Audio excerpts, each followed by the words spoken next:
Apparently I'm supposed to be on my knees offering next door's door slamming, loud music listening, car revving at 2 AM thundering oath in sacrifice to the film gods that this film isn't a complete disaster. Which, happily for little Thomas, I have no intention of doing. I'm saving that for when the Dredd sequel gets greenlit. No, this isn't a film worth sacrificing anyone over. It's not even really worth committing to memory, and certainly not worth putting in anyone's top or bottom lists at the end of the year, both of which I had tentatively put this film in before actually seeing it.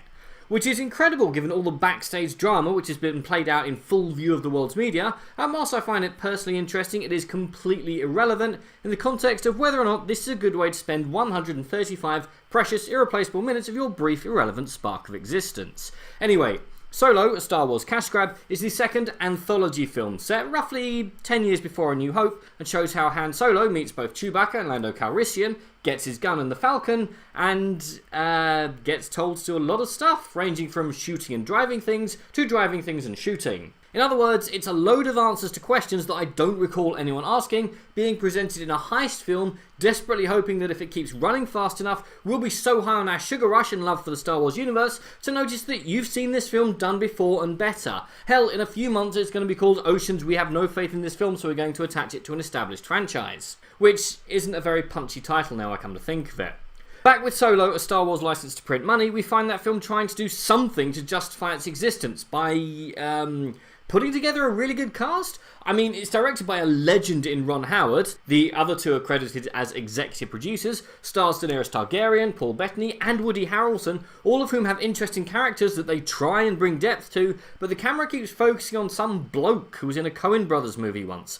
Albert Gesundheit, I think his name is. He's not bad in the role, I think. It's just that we don't really learn anything about him that's non-generic. It's weird. We learn that he enrolled in flight school but was kicked out for insubordination. What did he do? Why did he do it? When did he do it? I have no idea. In a film allegedly about the origins of Han Solo, this seems a fairly big thing to leave out.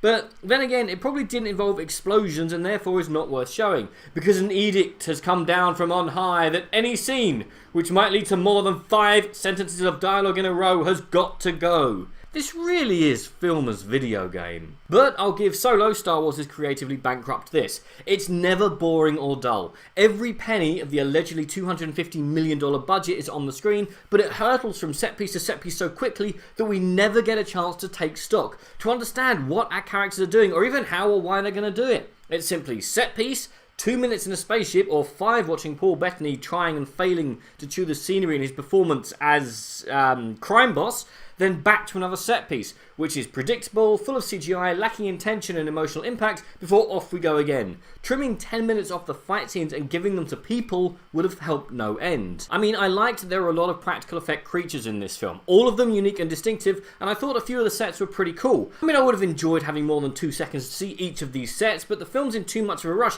to allow me to actually savour these mostly practical and highly detailed sets, because the film refuses to allow a situation to develop when it could be rushing to the next one.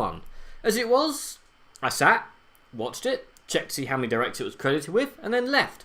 No sense of excitement or wonder. I mean, I didn't go in expecting epic space battles or thrilling lightsaber fights, which is good because I didn't get those, but I did realise on the tube home that this is a perfectly functional product with no passion or love behind it. It's merely a vehicle to make Disney more billions before Episode 9 comes out next year. There's no tension, because there never is in a prequel, and the script is so predictable even my next door neighbour's kid could set his watch to it were he not being distracted by all the shiny things. And I didn't even get to Phoebe Waller-Bridge's L337, who is supposed to be some sort of robot Spartacus, I think, but instead comes across as either really bad satire or an incredibly targeted attempt to set internet message boards aflame. Long and short, it's a competently made heist film in Star Wars newspaper. It answers questions no one was asking in a film series no one seems to want. See it, enjoy it, then forget it exists because I already have. This is if nothing else. If nothing else is on, then yeah, check this out. Otherwise, just don't bother. But what did you guys think? And which side character in any film would you like to see get their own film? Comment below, let me know. I'm Daniel, it's been a dunking. If you've enjoyed this video, please like, share, and subscribe.